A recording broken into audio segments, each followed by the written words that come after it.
Tailors association AKTA ഈ വരുന്ന ഫെബ്രുവരി 4 secretariat മാർച്ചും ധർണയും സംഘടിപ്പിച്ചിരിക്കുകയാണ്.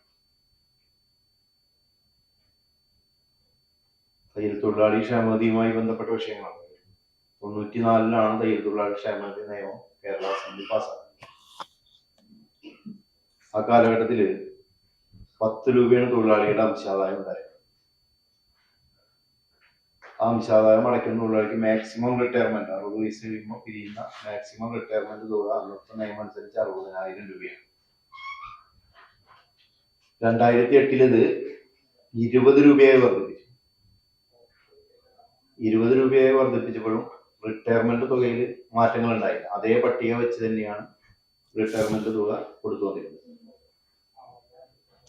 2020 ഇത് 50 രൂപയായി വർദ്ധിപ്പിച്ചു.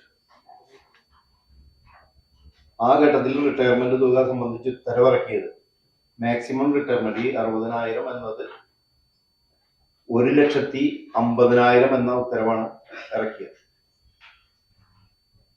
എന്നാൽ വിതരണം ചെയ്യുമ്പോൾ അതിനകത്തൊരു ആ ഉത്തരവിൽ പറയുന്ന ഒരു പോയിന്റ് 5.5% പലിശയും ചേർത്ത് തൊഴിലാളികൾ നിക്ഷേപിക്കുന്ന അംശാദായത്തിന്റെ 5.5% പലിശയും ചേർത്ത് മാക്സിമം പരമാവധി 1,50,000 എന്നാണ് പറയുന്നത്.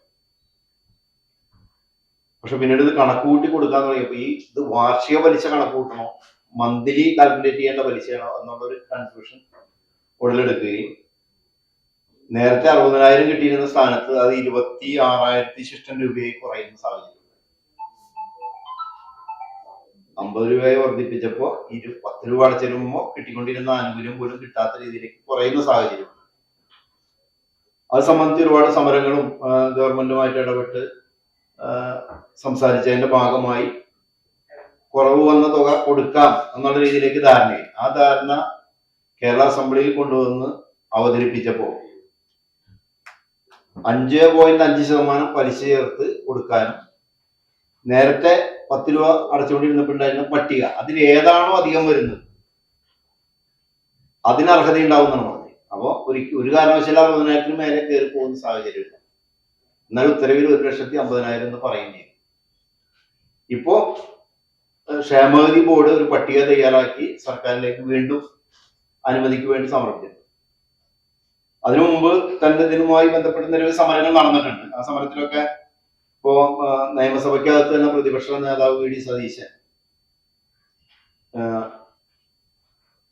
അവിടെ സബ്മിഷൻ അവതരിപ്പിച്ചുകൊണ്ട് ഈ വിഷയം സഭയുടെ ശ്രദ്ധയിൽപ്പെടുത്തിയിട്ടുണ്ട്. തൊഴിൽ വകുപ്പ് മന്ത്രി മറുപടി പറഞ്ഞ് സർക്കാരിന്റെ ശ്രദ്ധയിൽ വിഷയം പെട്ടിട്ടുണ്ട്. വളരെ അടിയന്തരമായി ഇത് പരിഹരിക്കും എന്ന് പറഞ്ഞിട്ട് വർഷങ്ങൾ പിന്നിട്ടിട്ടും അത് പരിഹരിക്കാത്ത അവസ്ഥയിലാണ് ഇപ്പോൾ മുന്നോട്ട് പോകുന്നത്. ഗവൺമെന്റിനെയും അതുപോലെ തന്നെ 140 MLA നേരിൽ കണ്ട് ഇത്തരം കാര്യങ്ങൾ അവരെ ബോധ്യപ്പെടുത്തിയിട്ടുള്ളതാണ്. പക്ഷെ ഇതുവരെ ആ വിഷയം പരിഹരിച്ചില്ല എന്നുള്ളതുകൊണ്ടാണ് ഒരു വളരെ പ്രധാനപ്പെട്ട രീതിയിലേക്ക് ഇത്തരം ഒരു സമരത്തിലേക്ക് തയ്യൽ തൊഴിലാളികൾ നീങ്ങേണ്ട സാഹചര്യമുണ്ട്. ഒപ്പം തന്നെ ഈ നിയമത്തിൽ പറയുന്നത് സീനിയോറിറ്റി പെൻഷനാണ്. സീനിയോറിറ്റി പെൻഷൻ എന്ന് പറഞ്ഞാൽ 9 വർഷം വരെ ഉള്ള ആളുകൾക്ക്, ക്ഷേമനിധിയിൽ ചേർന്ന് 9 വർഷം വരെ പണം അടയ്ക്കുന്ന ആളുകൾക്ക് മിനിമം പെൻഷൻ, സർക്കാർ കാലാകാലങ്ങളിൽ നിശ്ചയിക്കുന്ന മിനിമം പെൻഷൻ പ്ലസ് അവിടെ നിന്ന് അധികരിച്ച് വരുന്ന ഓരോ വർഷത്തിന് 20 രൂപ അധികരിച്ച പെൻഷനാണ് തൊഴിലാളികൾക്ക് ലഭ്യമാക്കേണ്ടത്. പക്ഷെ നാളിതുവരെ അത് ലഭ്യമാക്കുന്നതിന് ആവശ്യമായ ഒരു നടപടിയും സർക്കാരിന്റെ ഭാഗത്തുനിന്ന് ഉണ്ടായിട്ടില്ല. ബോർഡിന്റെ സാമ്പത്തിക സ്ഥിതി മെച്ചപ്പെടട്ടെ എന്നുള്ളൊരു കാലത്തിലാണ് നിന്നിരുന്നത്. ഇപ്പൊ ബോർഡിന്റെ സാമ്പത്തിക സ്ഥിതി ഒക്കെ മെച്ചപ്പെട്ടു. കാരണം 20 നിന്ന് 50 രൂപയായപ്പോ വലിയ മുന്നേറ്റം ബോർഡിന്റെ സാമ്പത്തിക സ്ഥിതിയിൽ ഉണ്ടായിട്ടുണ്ട്. തന്നെയല്ല, പ്രസവാനുകൂല്യം, നമ്മുടെ സഹോദരിമാരുടെ പ്രസവാനുകൂല്യം 15,000 രൂപയാണ് പറയുന്നത്. ക്ഷേമനിധി ബോർഡിന്റെ നിയമത്തിൽ 2,000 രൂപയാണ്. അപ്പൊ 2,000 രൂപ കൊടുക്കും, ബാക്കി 13,000 രൂപ കൊടുക്കാതെ 3 വർഷത്തിലധികമായി കുടിശ്ശികയാണ്. 2,000 രൂപ കൊടുക്കും, ബാക്കി 13,000 രൂപ കൊടുക്കാതെ കുടിശ്ശിക വെച്ചിരിക്കുന്ന രീതിയിലാണ് ഇപ്പോൾ മുന്നോട്ട് പോകുന്നത്. ആ അടിയന്തരമായിട്ട് ആ കുടിശ്ശിക വിതരണം ചെയ്യണം നമ്മൾ ഈ സമരത്തിലൂടെ ആവശ്യപ്പെടുന്നുണ്ട്.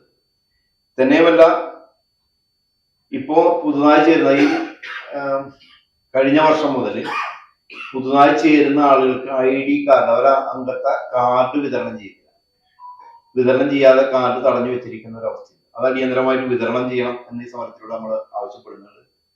തന്നെയുമല്ല, നിയമത്തിലൊന്നും വ്യവസ്ഥയില്ലാത്തൊരു ഉത്തരവ് ഈ അടുത്തിടെ ക്ഷേമനിധി ബോർഡ് ആളുകൾക്കിടയിലേക്ക് അവതരിപ്പിച്ചു. സ്കൂൾ പഠിക്കുന്ന 1 മുതൽ 9ാം ക്ലാസ് വരെ പഠിക്കുന്ന കുട്ടികൾക്ക് വിദ്യാഭ്യാസ കിറ്റ് വിതരണം ചെയ്യും. അതിനു വേണ്ടിയിട്ടുള്ള അപേക്ഷകൾ ക്ഷണിക്കുന്ന സാഹചര്യമുണ്ട്.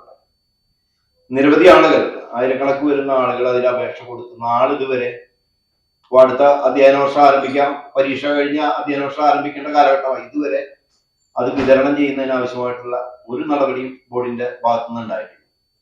അത്തരത്തിലുള്ള വിഷയങ്ങൾ ഉന്നയിച്ചുകൊണ്ടാണ് ഈ സമരം സെക്രട്ടേറിയറ്റ് നടയിൽ 1 ലക്ഷം ആളുകളെ പങ്കെടുപ്പിച്ചുകൊണ്ട് ഉള്ള അതിശക്തമായ ഒരു സമരത്തിന് നമ്മൾ പ്ലാൻ ചെയ്യുന്നത്. ആ സമരം ഉദ്ഘാടനം ചെയ്യുന്നത് നമ്മളെ ആരാധനായ പ്രതിപക്ഷ നേതാവ് VD സതീശനാണ്. മറ്റ് എല്ലാ രാഷ്ട്രീയ പ്രസ്ഥാനത്തിന്റെ നേതാക്കൾ അതിൽ പങ്കുചേരുന്നുണ്ട്. ഇതിന്റെ ഭാഗമായി ഈ ജനുവരി 29-ാം തീയതി നമ്മളെ ടൗൺ ഹാളില് ഒരു നേതൃത്വ ക്യാമ്പ് നടക്കുന്നുണ്ട്. അത് സമര പ്രഖ്യാപന കൺവെൻഷനാക്കി മാറ്റുന്നു. സംസ്ഥാന ജനറൽ സെക്രട്ടറി ശ്രീ NC ബാബുവാണ് ആ ക്യാമ്പ് ഇവിടെ ഉദ്ഘാടനം ചെയ്തത്. ആ രീതിയിലുള്ള ശക്തമായ പ്രക്ഷോഭത്തിന് ഇപ്പൊ ഇതിനൊരു തകരാറ് നമ്മൾ കാണുന്നത് എന്താണെന്ന് വെച്ചിട്ടുണ്ടെങ്കിൽ, ഇത് ഏതെങ്കിലും ഒരു രാഷ്ട്രീയ പാർട്ടിയുടെ ഭാഗമായിട്ട് നിൽക്കുന്ന സംഘടനയല്ല. തികച്ചും തൊഴിലാളി വർഗ രാഷ്ട്രീയം കൈകാര്യം ചെയ്തത്, തൊഴിലാളികളെല്ലാം ഒരു വർഗമായി കണ്ട് എല്ലാവരും ഒരുമിച്ച് കൊണ്ടുപോകുന്ന ഒരു സംഘടനയാണ് ഓൾ കേരള ടൈലേഴ്സ് അസോസിയേഷൻ എന്ന് പറയുന്ന സംഘടന. അതുകൊണ്ട് തന്നെയാണ് ഈ അവഗണന നമ്മൾ അനുഭവിക്കുന്നതെന്നാണ് മനസ്സിലാക്കുന്നത്. അതുകൊണ്ടാണ് വേണ്ടത്ര ഗൗരവത്തിൽ സർക്കാർ ഇത്തരം കാര്യങ്ങളെ മുഖവരിക്കെടുക്കാതെ കൊണ്ടുപോകുന്നു എന്നുള്ള അഭിപ്രായമാണ് ഞങ്ങളെ സംബന്ധിച്ച് ഉണ്ടായിട്ടുള്ളത്. സ്വാഭാവികമായിട്ടൊരു തൊഴിലാളികളുടെ ഗവൺമെന്റ് എന്ന രീതിയിൽ നിലകൊള്ളുന്ന ഇടതുപക്ഷ സർക്കാർ തയ്യൽ തൊഴിലാളികളെ സംബന്ധിച്ച് വഞ്ചനാപരമായിട്ടുള്ള സമീപനമാണ് സ്വീകരിച്ചത്. നിരവധി തവണകളിലായിട്ട് ഈ വഞ്ചന നമ്മൾ അഭിമുഖീകരിച്ചുകൊണ്ടിരിക്കും. കാരണം 1,50,000 എന്ന് പറഞ്ഞതിൽ ഒളിഞ്ഞിരിക്കുന്ന വഞ്ചന നമുക്ക് മനസ്സിലാക്കാൻ കഴിഞ്ഞില്ല. 5.5% പലിശ എന്ന് പറയുന്ന ഒരു ക്ലോസ് ഉൾക്കൊള്ളിച്ചതോടുകൂടി 1,50,000 രൂപ ഇല്ലാതായി. ഇപ്പൊ തയ്യാറാക്കിയിരിക്കുന്ന പട്ടിക അനുസരിച്ച് 1,01,050 രൂപ കിട്ടാവുന്ന രീതിയിൽ, അതായത് മന്ത്ലി പലിശ കാൽക്കുലേറ്റ് ചെയ്യുന്ന രീതിയിലേക്ക് മാറ്റിയിട്ടാണ് ഇപ്പോൾ പട്ടിക സർക്കാരിന് സമർപ്പിച്ചിട്ടുള്ളത്. ഇതുവരെ അതിന് അനുമതി തരുന്നതിന് ആവശ്യമായിട്ടുള്ള ഒരു നടപടി ഉണ്ടായിട്ടില്ല. ഞങ്ങളൊന്ന് കാണാൻ പോലും കൂട്ടാക്കാത്ത രീതിയിലാണ് തൊഴിൽ വകുപ്പ് മന്ത്രി V ശിവൻകുട്ടി നിലകൊള്ളുന്നത്. ഈ വിഷയങ്ങൾ സംസാരിക്കുന്നതിന് പലതരത്തിലുള്ള ഇടതുപക്ഷ പ്രസ്ഥാനത്തിന്റെ കൺവീനർ TP രാമകൃഷ്ണൻ, നേരത്തെ തൊഴിൽ വകുപ്പ് മന്ത്രിയായിരുന്ന അദ്ദേഹം തൊഴിൽ വകുപ്പ് മന്ത്രി ആയിരുന്ന കാലഘട്ടത്തിലാണ് ഈ 1,50,000 എന്ന ഉത്തരവ് പുറത്തിറക്കി തന്നത്. അദ്ദേഹത്തിന് ഈ കാര്യങ്ങളെല്ലാം അറിയാം. അദ്ദേഹത്തെ കണ്ട് കാര്യങ്ങൾ പറഞ്ഞു. അപ്പോൾ വളരെ അടിയന്തരമായിട്ട് തൊഴിൽ വകുപ്പ് മന്ത്രി നിങ്ങളെ ചർച്ചയ്ക്ക് വിളിച്ച് കാര്യങ്ങൾ വിഷയം പരിശോധിച്ച് പരിഹരിക്കാൻ ആവശ്യമായ നടപടി സ്വീകരിക്കും എന്നൊക്കെ ഇടതുപക്ഷത്തിന്റെ നേതാക്കൾ പറയുന്നുണ്ടെങ്കിലും തൊഴിൽ വകുപ്പ് മന്ത്രി ഇതൊന്നും ആര് പറഞ്ഞാലും കേൾക്കാൻ കൂട്ടാക്കാത്ത ഒരു വഞ്ചനാപരമായ സമീപനമാണ് സ്വീകരിക്കുന്നത്. ഇതിനെതിരെ ശക്തമായ നിലപാട് കൈക്കൊള്ളാനും ആവശ്യമെങ്കിൽ അദ്ദേഹം എവിടെ നിന്ന് മത്സരിച്ചാലും അദ്ദേഹത്തെ പരാജയപ്പെടുത്തുന്ന രീതിയിലേക്കുള്ള സംവിധാനത്തിലേക്ക് സംഘടനയ്ക്ക് മാറേണ്ടുന്ന ഒരു സാഹചര്യത്തിലാണ് ഇപ്പോൾ നിൽക്കുന്നത്.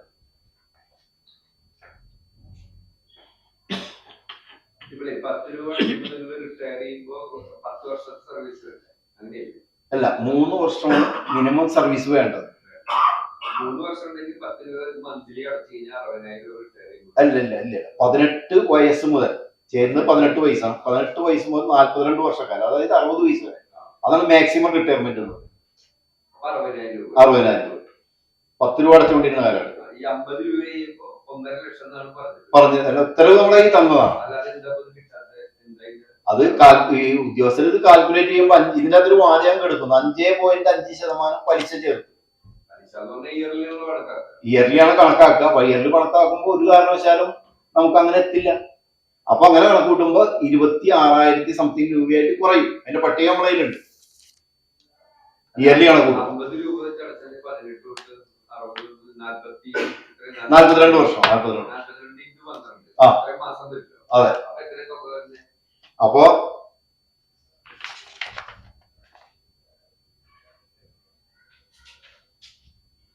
കാൽക്കുലേറ്റ് ചെയ്ത് 1.5 ലക്ഷം വരില്ല. ഇല്ല.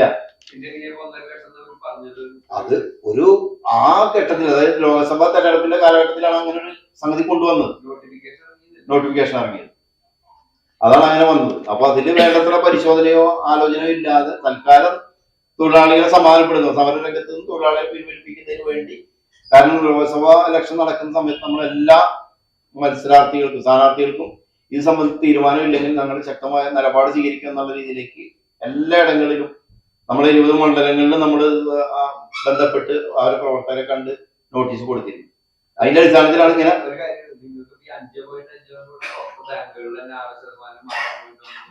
ഉണ്ട്. അപ്പൊ അത് വേറൊരു വിഷയം. അതിന്റെ അകത്ത് മറ്റു ആനുകൂല്യങ്ങളുണ്ട്, ഇത് മാത്രമല്ലല്ലോ.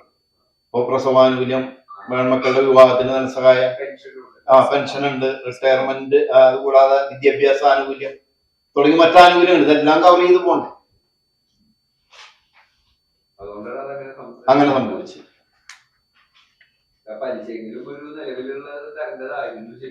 അതെ, അതിപ്പോ ഒരു 26,586 രൂപയാണ് നമുക്ക് ഈ 5.5% പലിശ ചേർത്ത് നമുക്ക് കിട്ടുക. അതാണ് അതിന്റെ ഒരു വൈരുദ്ധ്യം. 42 വർഷം കൊണ്ട് 42 വർഷം കൊണ്ട് ഒരു 600 രൂപ മാസം അടയ്ക്കുന്നു. 25,200 രൂപയാണ് ആകെ അടവ് വരിക.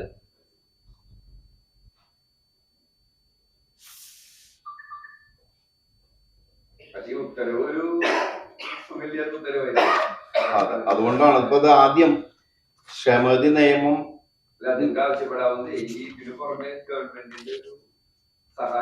ഇതിപ്പോ ആദ്യം സർക്കാരിന്റെ വിഹിതം ഉണ്ടായിരുന്നു. ഈ ക്ഷേമനിധി 20% സർക്കാരിന്റെ വിഹിതം. 10 രൂപ നമ്മൾ അടയ്ക്കുമ്പോൾ സർക്കാരിന്റെ 2 രൂപ അടവ് ഒരു വരും.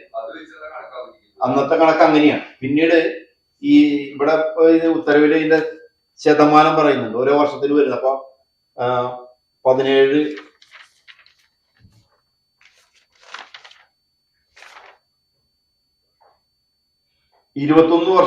വർഷം വരെ 9% പലിശ അന്നത്തെ കണക്കാണ്.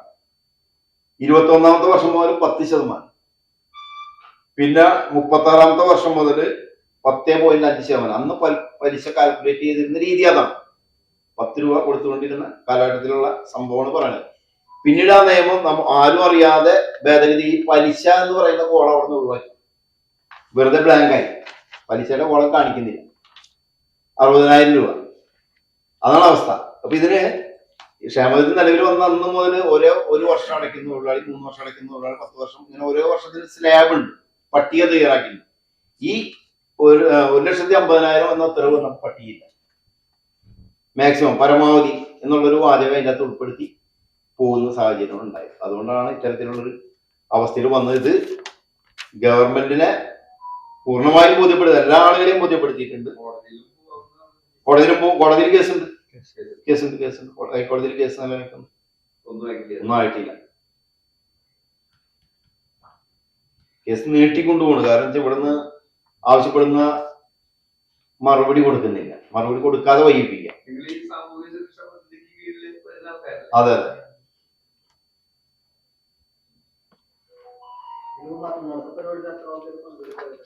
മറ്റന്നാള് ഇവിടെ നടക്കുന്നത് 600-ൽ പല ആളുകളുണ്ടാവും. എന്നുവെച്ചാൽ തൃശ്ശൂർ ജില്ലയുടെ യൂണിറ്റ് സെക്രട്ടറിമാര്, അങ്ങനെയുള്ള ഭാരവാഹി സ്ഥാനങ്ങളിൽ ഇരിക്കുന്ന ആളുകളാണ് വരുന്നത്. മലപ്പുറം, പാലക്കാട് ജില്ലകൾ കൂടിയാണ് ഇവിടെ നടക്കുന്നത്. ഇപ്പൊ 4ാമത്തെ ക്യാമ്പാണ്. 3 ക്യാമ്പ് സംസ്ഥാനത്ത് നടന്നു കഴിഞ്ഞ് 4ാമത്തെ ക്യാമ്പ്, ലാസ്റ്റ് ക്യാമ്പാണ് ഇപ്പൊ തൃശ്ശൂരിൽ 29-ാം തീയതി നടക്കുന്നത്. സംസ്ഥാന ജനറൽ സെക്രട്ടറി NC ബാബുവാണ് അത് ഉദ്ഘാടനം ചെയ്യുന്നത്. സംസ്ഥാന president G Karthikeyan, treasurer AS Kuttappan തുടങ്ങിയിട്ടുള്ള ആളുകൾ ഈ പരിപാടി പങ്കെടുക്കുന്നുണ്ട്.